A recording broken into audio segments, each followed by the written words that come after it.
दोस्तों social media तो सभी को पसंद आता है और इस सोशल मीडिया का दूसरा भी पहलू है जो मैं आज आपको इस वीडियो के माध्यम से बताने वाली हूँ। क्योंकि हम सभी को सोशल मीडिया में दिन भर स्क्रॉल करने में और मस्त मस्त रील्स देखने में तो काफी मजा आता है, क्योंकि बैठे बैठे ही काफी फनी फनी मीम्स देखने को मिल जाते हैं और एक काफी मस्त माहौल सा बन जाता है। लेकिन और तो और इसी के साथ सोशल मीडिया इन्फ्लुएंसर के तो काफी ज्यादा मजे होते हैं, तो मस्त मस्त रील्स बनाते ही है, साथ में काफी ज्यादा पैसे भी कमाते हैं इसके थ्रू।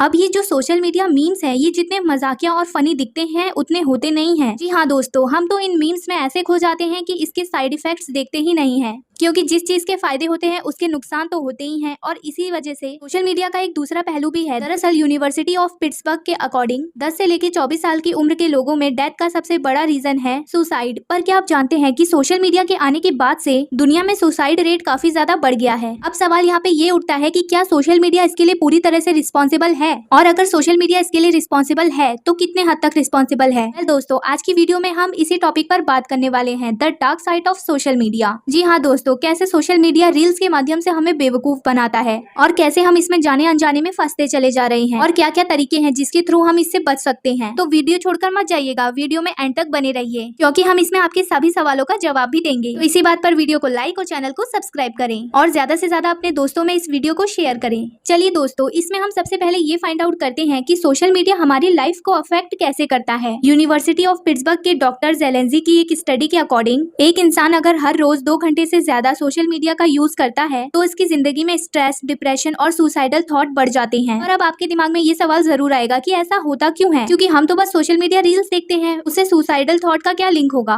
वेल, उन सोशल नेटवर्किंग साइट एग्जाम्पल के तौर पर इंस्टाग्राम, उसमें लोग वीडियो के माध्यम से अपनी जिंदगी का बस बेस्ट पार्ट ही दिखाते हैं। उसमें कभी भी हम नेगेटिव चीजों को नहीं दिखाते हैं, कभी भी उसमें सैड चीजों को नहीं दिखाया जाता है। और यही होता है लोगों के साथ भी, जब हम दूसरे लोगों को देखते हैं और हमें भी पता नहीं चलता कि कब देखते ही देखते हम अपनी लाइफ को उनकी लाइफ से कंपेयर करने लग जाते हैं। और ये थॉट प्रोसेस इतनी जल्दी होता है कि हमें भी समझ में नहीं आता है। चलो ये बात तो हो गई कि सोशल मीडिया हमें एम्बिशियस बनाता है, हमें अपने आप पर डाउट करने पर मजबूर करता है और हमारे अंदर कुछ कर दिखाने का जोश भी पैदा करता है। इसके ऊपर एक नेटफ्लिक्स डॉक्यूमेंट्री भी बन चुकी है, द सोशल डिलेमा के नाम से, जिसमें उन्होंने ये दिखाया है कि कैसे सोशल मीडिया वाले हमारी पूरी लाइफ को कैसे कंट्रोल करते हैं एल्गोरिदम के बेसिस पे। पर ये सारी चीजें हमें एम्बिशियस कैसे बनाती है, और अगर ये सारी चीजें हमें एम्बिशियस बनाती भी है तो भी हम बार बार सोशल मीडिया की तरफ ही क्यों खींचे चले जाते हैं, बार बार उसे ही खोलकर देखते हैं। और हम कितना भी कंट्रोल कर ले, हर थोड़ी देर में हमारा माइंड डाइवर्ट हो ही जाता है फोन की तरफ। दरअसल आपका ब्रेन एक केमिकल रिलीज करता है जिसका नाम है डोपामिन, और ये डोपामिन वही केमिकल है जो हमारे ब्रेन में तब रिलीज होता है जब हम ड्रग्स लेते हैं, या फिर हम गैम्बलिंग करके पैसे कमाते हैं, या फिर जब हम शराब पीते हैं। और डोपामिन हमें एक सेंस ऑफ हैप्पीनेस फील कराता है। और डोपामिन की खास बात यह है कि जब ये हमारी बॉडी में रिलीज होता है तो we crave for more dopamine, और इसी वजह से हम उस एक्टिविटी को जिसकी वजह से डोपामिन रिलीज हो रहा है बार बार उसी एक्टिविटी को करते हैं। अब एक चौंकाने वाली बात और सुनिए। सोशल मीडिया की इंटरेस्टिंग बात यह है कि जितने भी सोशल मीडिया नेटवर्किंग साइट है, जैसे कि फेसबुक, इंस्टाग्राम, ट्विटर, इनको बनाया ही इस तरीके से है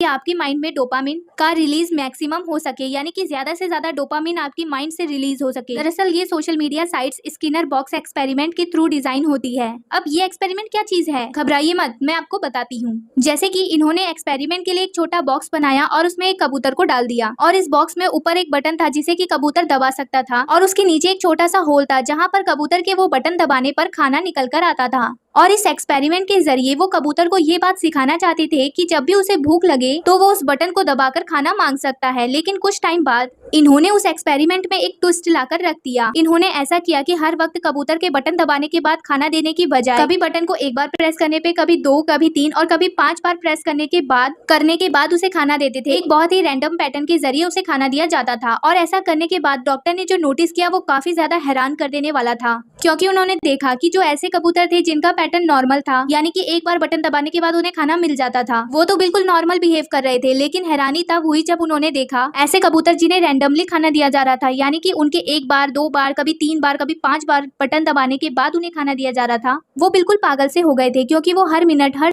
उस बटन को दबाने में लगे हुए थे और वो उस बटन को दबाए जा रहे थे ये सोचकर कि उन्हें अभी खाना मिल जाएगा, क्योंकि उनके साथ खाना देने का कोई पैटर्न ही नहीं था। तो उन्हें भी खुद पता नहीं था कि कब उन्हें खाना मिलेगा और कब खाना नहीं मिलेगा, और पता नहीं कब खाना मिल जाए, इसी लालच को सोचकर वो हर सेकंड में बटन दबाए जा रहे थे। और बिल्कुल यही सेम चीज होती है सोशल मीडिया के केस में भी, क्योंकि हमारे माइंड में डोपामिन तभी रिलीज होता है जब हमें कोई ऐसा पोस्ट, ऐसा रील, ऐसा कमेंट, ऐसा टैग दिखने को मिल जाता है जिससे कि हमें काफी ज्यादा मजा आए, और उसी की तलाश में कि शायद अगला वाला वो पोस्ट होगा या अगला वाला वो कमेंट होगा या फिर अगला वाला वो रील होगा, हम उसे स्क्रॉल करते जाते हैं। इसी के कारण हमें काफी गिल्टी फील भी होता है कि यार क्यों मैं इतना ज्यादा सोशल मीडिया में टाइम वेस्ट कर रहा हूँ, पर फिर भी हम उसे बार बार करते हैं जस्ट फॉर दैट डोपामिन। अब ये देखने के बाद आप तो ये बोलोगे कि तो बायोलॉजिकल हो रहा है, इसमें इंस्टाग्राम या फिर फेसबुक की क्या गलती है, क्योंकि वो कुछ जानबूझ के थोड़ी ऐसा कर रहे हैं। तो दोस्तों मैं आपको ये बात बता दूं कि आप काफी ज्यादा गलत सोच रहे हैं। बहुत सारी सोशल मीडिया कंपनी हायर करती है ऐसे इंजीनियर्स को जिन्हें अटेंशन इंजीनियर्स कहा जाता है। अब आप सोचेंगे कि ये किस तरीके के इंजीनियर्स हैं। दरअसल दोस्तों ये एक ऐसे इंजीनियर्स होते हैं जो, क्योंकि ये साइकोलॉजी का इस्तेमाल करके एप्स को इस तरीके से इन्वेंट करते हैं कि आप ज्यादा से ज्यादा टाइम उसी ऐप पर स्पेंड करो।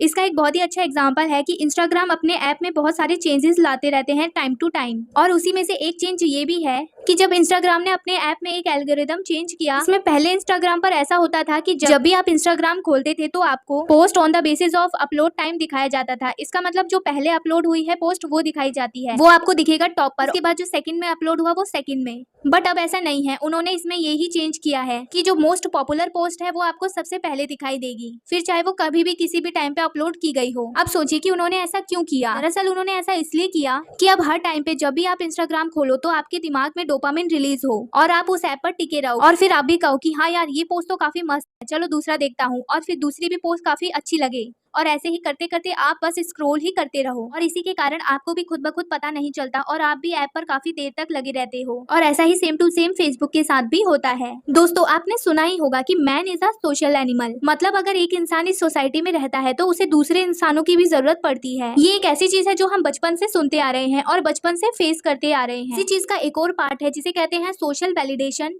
को सीख करना। हमारे अंदर ये पहले से ही बिल्ड होता है कि हम सोशल वैलिडेशन को सीख करें। अब इसका मतलब क्या है? दरअसल इसका मतलब ये है कि अगर मैंने कोई एक नई अच्छी ड्रेस पहनी है तो मुझे अंदर से ही काफी ज्यादा अच्छा महसूस होगा अगर कोई सामने वाला आकर मेरी तारीफ करेगा। अब ये सुनकर आप में से कई लोग ये भी बोलोगे कि नहीं यार मुझे कोई फर्क नहीं पड़ता, सामने वाला जज करे या क्या सोचे मेरे बारे में, मुझे उस सब चीजों से कोई फर्क नहीं पड़ता। और ऐसे बहुत सारे लोग होंगे, लेकिन मुझे ये बात बताइए कि अगर वाकई में कोई भी आपकी तारीफ करता है तो आपको अंदर से खुशी तो होती ही है ना। और इसी समय में ही हमारी सोसाइटी में ऐसे लोग भी होते हैं जैसे कि साधु संत, जो कि इन सारी चीजों से काफी ज्यादा ऊपर उठ चुके होते हैं। और मैस्लोज हायरार्की को अगर हम देखें, सेल्फ एक्चुअलाइजेशन उन लोगों ने अचीव कर लिया है, यानी कि अगर देखा जाए कि वो इन सारी चीजों से काफी ऊपर उठ चुके हैं, उन्हें इन सब चीजों से कोई फर्क नहीं पड़ता। लेकिन मोस्ट ऑफ अस, यानी कि हम जो आम जनता होती है, वो ऑब्वियसली सोशल वैलिडेशन को सीख करती है और इसी में अपना काम करता है सोशल मीडिया इन्हीं सब चीजों को उभार कर आपके सामने रख देता है। क्योंकि अगर आप खुद सोचिए कि जैसे मान लीजिए मैंने अच्छे कपड़े पहने हैं, अच्छे बाल बनाए हैं, अच्छा मेकअप करा है और मैं काफी अच्छी दिख रही हूँ, तो क्या मेरे आसपास लोग आकर खड़े हो जाएंगे और मुझे कहेंगे कि आप बहुत ब्यूटीफुल दिख रही हैं? क्योंकि ऐसा तो बहुत गिने चुने लोग बोलेंगे, ज्यादा से ज्यादा हमारे फ्रेंड्स या फिर फैमिली वाले। लेकिन रियलिटी में नॉर्मल रास्ते में चलते हुए लोग हमारी तारीफ करते हुए नजर नहीं आएंगे। पर सोशल मीडिया आने के बाद क्या हो गया है कि आपको इंस्टेंट सोशल वैलिडेशन मिलता है, क्योंकि ऐसे लोग जो आपको जानते भी नहीं हैं वो आकर आपकी पिक्चर को लाइक करते हैं, उस पे कमेंट करते हैं और आपको एक सेंस ऑफ हैप्पीनेस फील होता है कि यार मुझे तो लोग कितना ज्यादा अप्रिशिएट कर रहे हैं, मुझे कितना पसंद कर रहे हैं, मैं कितनी सुंदर लग रही हूँ। और इसी सोशल ग्रेटिफिकेशन के चक्कर में हम अपनी अच्छी अच्छी फोटोज इंस्टाग्राम पर डालते हैं और उन लाइक्स के बेसिस पर अपनी जिंदगी को मेजर करते हैं कि हम जिंदगी में काफी अच्छा कर रहे हैं, या फिर किसी और की फोटोज पे लाइक देखकर हम कहते हैं ये वाह, ये तो अपनी जिंदगी में कितना अच्छा कर रहा है, क्या टैलेंट है इसका। पर रियलिटी तो यही है कि इन लाइक्स और कमेंट से कुछ भी फर्क नहीं पड़ने वाला, क्योंकि आपकी पोस्ट में 1000 लाइक हो या फिर 10,000 लाइक हो, इससे क्या होता है? एट द एंड तुम जिंदगी में 10 साल के बाद कहाँ होगे ये मैटर करता है। But most of the cases में अगर आप सोशल मीडिया इन्फ्लुएंसर नहीं हो तो उन लाइक्स का क्या होगा? कुछ भी नहीं होगा। और ये बात तो आपने 1000 बार सुनी ही होगी कि लोगों की 2 लाइफ होती है, एक तो होती है रियल लाइफ और एक होती है इंस्टाग्राम लाइफ। क्योंकि इंस्टाग्राम में जो चल रहा है वो शायद रियलिटी में हो ही ना। और इसका बहुत कॉमन एग्जांपल है इंडिया के व्लॉगर्स। और क्या आपने इंडिया के व्लॉगर्स देखे हैं? जनरली अगर आप इंडिया के व्लॉगर्स के इंस्टाग्राम देखोगे और उनके इंस्टाग्राम को उनके व्लॉग चैनल से कंपेयर करोगे तो तुमको एक बहुत ही बड़ा ड्रास्टिक डिफरेंस दिखेगा। और इंस्टाग्राम पे जब आप उनकी पिक्चर्स देखोगे तो आप रियलाइज करोगे कि पिक्चर्स तो बहुत ही ज्यादा अमेजिंग होते हैं, बिल्कुल हीरो की तरह दिखते हैं। ऐसा लगता है कि सामने कोई बहुत हैंडसम इंसान खड़ा हो। और इन्हीं की जब आप व्लॉग्स देखोगे तो आपको रियलिटी पता चलेगी कि ये तो बिल्कुल हमारी ही तरह नॉर्मल रहते हैं। इनकी भी बहुत नॉर्मल लाइफ होती है जैसे हमारी होती है। इनकी घर की लाइफ भी बिल्कुल हमारी तरह होती है। पर जब हम इंस्टाग्राम पर देखते हैं तो हमें काफी बढ़ चढ़कर दिखता है। ऐसा लगता है कि इनकी तो काफी लग्जरियस लाइफ है। अब क्योंकि ये व्लॉगर्स हैं तो हम इनके यूट्यूब चैनल पर जाकर देख सकते हैं कि हाँ यार, इनकी रियल लाइफ भी ऐसी ही है जैसी हमारी रियल लाइफ है। बट अब आप उन लोगों का सोचिए जिनकी हम रियल लाइफ नहीं देख सकते, यानी कि जिन्हें हम बस इंस्टाग्राम की पोस्ट पर ही देखते हैं। तो आप नहीं जानते कि क्या पता वो शायद और प्रॉब्लम में हो, क्योंकि इंस्टाग्राम पर तो आपको एक अलग ही लेवल की चीज दिख रही है। तो इसके बारे में जरूर सोचिएगा, क्योंकि जो इंस्टाग्राम पे आपको दिख रहा है वो 100% रियल नहीं है। कुछ केसेस में शायद ये सच भी होता हो, लेकिन मैक्सिमम केसेस में ये बिल्कुल भी सच नहीं होता, क्योंकि ये तो नॉर्मल सी बात है कि नो वन इज परफेक्ट। सबकी लाइफ में कुछ ना कुछ दिक्कतें तो होती ही है। तो दोस्तों, ये तो बात हो गई कि सोशल मीडिया कैसे हमें डम बना रहा है, यानी कि ये एप्स कैसे हमें परेशान करते हैं और कैसे हम इनमें उलझे चले जा रहे हैं। अब सबसे मेन सवाल जो आपके सबके मन में उठ रहा होगा ये सारी बातें जानने के बाद, कि आखिर इससे बचे कैसे, यानी कि वो क्या स्टेप्स हैं जो हमें लेने चाहिए ताकि हम इससे बच सके। तो आइए मैं आपको इसके बारे में बताती हूँ। डॉक्टर लोगन जोन्स, जो कि एक साइकोलॉजिस्ट है, उन्होंने ये कहा है कि सोशल मीडिया से आप एक झटके में चुटकी बजाते ही दूर नहीं हो सकते, क्योंकि अगर आप इसे रेगुलर बहुत ज्यादा मात्रा में यूज कर रहे हो तो एक दिन में तो इससे छुटकारा नहीं मिलने वाला। उनका सीधा सा ये कहना है कि अगर आप सोशल मीडिया से थोड़ा दूर जाना चाहते हो तो आपको धीरे धीरे ये स्टेप लेना होगा। जैसे कि अगर हमें शराब छोड़नी होती है तो हम एक ही दिन में शराब नहीं छोड़ सकते, उसकी लत भी हमें धीरे धीरे छोड़नी पड़ती है। और इस पूरे प्रोसेस का जो पहला स्टेप है जिसे आपको फॉलो करना है वो है नोटिफिकेशन, यानी कि नोटिफिकेशंस को ऑफ करना। अब सोशल मीडिया से बचने के लिए एक कॉमन चीज जो बहुत सारे लोग फॉलो करते हैं कि आप अपने फोन में पड़े ऐप्स को 2 कैटेगरीज में डिवाइड कर दीजिए। कैटेगरी ए में आपकी वो ऐप्स होगी जो आपकी डेली लाइफ में काफी ज्यादा यूजफुल है, और ये ऐसी ऐप है जिसको आपको रेगुलर बेस पे यूज करना ही है और इसके बिना आपका काम भी नहीं हो पाएगा। जैसे कि एग्जांपल के तौर पर व्हाट्सएप और आपका ईमेल, क्योंकि अगर आप एक जॉब करने वाले हैं और आप अगर एक इंपॉर्टेंट ईमेल भी मिस कर दो तो आपकी जॉब भी जा सकती है।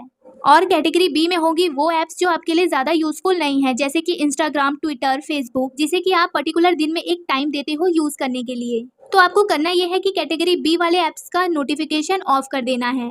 और इसी के साथ आप एक थर्ड कैटेगरी भी बना सकते हो। इसमें आप उन ऐप्स को रख सकते हो जिनकी नोटिफिकेशन की जरूरत आपको डेली बेसिस पर पड़ती ही नहीं है, जैसे कि एग्जांपल के तौर पर मीशो, स्विगी, मिंत्रा, जिनके नोटिफिकेशन की जरूरत आपको बहुत ज्यादा नहीं पड़ती। तो इस केस में आप तो नोटिफिकेशन को टोटली म्यूट कर सकते हो। और इसी के साथ साथ बहुत सारे ऐसे ऐप्स होते हैं जिसमें ये फीचर दिया होता है कि आप टाइम लिमिट सेट कर सको। जैसे कि यूट्यूब ऐप में होता है कि आप टाइम सेट कर सकते हो कि आपने पूरे दिन में कितनी देर तक यूट्यूब चलाया। तो जैसे कि वो लिमिट क्रॉस होने लगता है तो जिसमें आपको यूट्यूब एक नोटिफिकेशन दिखाता है और बताता है कि आपकी टाइम लिमिट क्रॉस हो रही है और आपने इतनी ज्यादा देर तक यूट्यूब यूज कर लिया है जितना आपने टाइम सेट किया था। तो कॉन्शियस होके अब आप शायद उस ऐप को यूज ना करोगे, क्योंकि आपके पास एक लिमिट है। और धीरे धीरे आप उस अलार्म के टाइम को कम कर सकते हो और धीरे धीरे उस ऐप के यूज करने की आदत को छोड़ सकते हो। तो ये तरीके को जरूर अपनाएं और ये आपका टाइम जरूर बचाएगा। और एक और चीज जो मैं आपको इंस्टाग्राम से रिलेटेड बताना चाहूंगी कि इंस्टाग्राम के सेटिंग फीचर्स में ये ऑप्शन होता है कि आप ये भी चूज कर सकते हो कि आपको किन लोगों से नोटिफिकेशन चाहिए।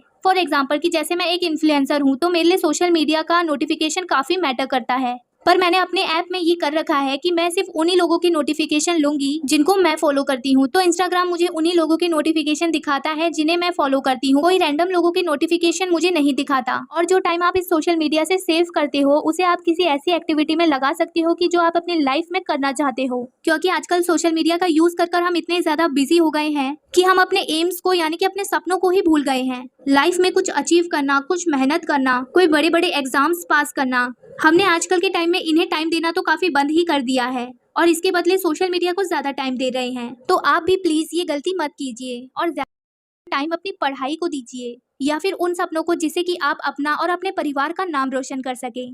तो दोस्तों, इसी के साथ वीडियो देखने के लिए आपका धन्यवाद। अगर आपकी भी सोशल मीडिया से रिलेटेड ऐसी ही कुछ प्रॉब्लम्स है तो हमें कमेंट कर जरूर बताइए, या फिर जो बातें आपको इस वीडियो के माध्यम से मैंने बताई है उससे रिलेटेड आपके साथ भी कुछ ऐसा ही हुआ है तो हमें कमेंट कर अपना किस्सा भी शेयर कीजिए। और अगर आपको वीडियो पसंद आई है तो वीडियो को लाइक और चैनल को सब्सक्राइब करें और ज्यादा से ज्यादा इस वीडियो को अपने दोस्तों के साथ शेयर करें ताकि वो भी इस सोशल मीडिया के जाल से बच सकें।